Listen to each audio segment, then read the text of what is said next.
Hey everyone, it's Dr. Nelson, and today we are going to go through the abdominal curl up or the McGill sit up. It's a great alternative to a traditional curl or sit up, and it's a great way that we can spare our spine and kind of keep a neutral spine as we do it. So what I'm going to do is lay flat on my back first, and then I'll bend one leg. It doesn't matter which leg you bend. The reason that we do this, it takes the psoas out of play, so it's a way that we can kind of isolate just our core. I'm going to take my hands and put them in the small of my back, so kind of right where that lumbar spine is. The reason I do that, it just keeps my spine in a neutral position, so it doesn't let me flatten my back or hyperextend. It gives me good feedback.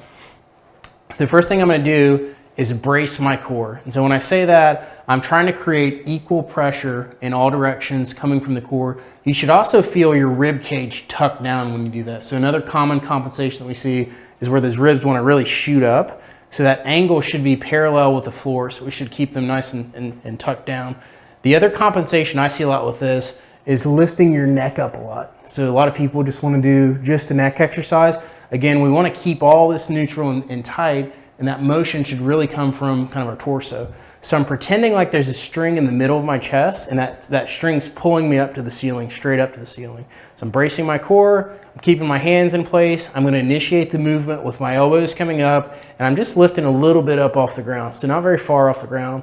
And you'll feel that engage through that abdomen or that core. So I'm creating that tension, lifting up off the ground. I'll hold that for about 7 seconds, just trying to kind of keep a good position.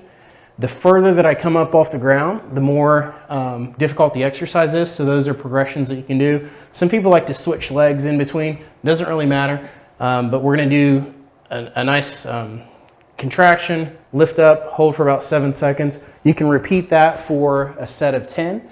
So that's the abdominal curl up, and I hope that helps.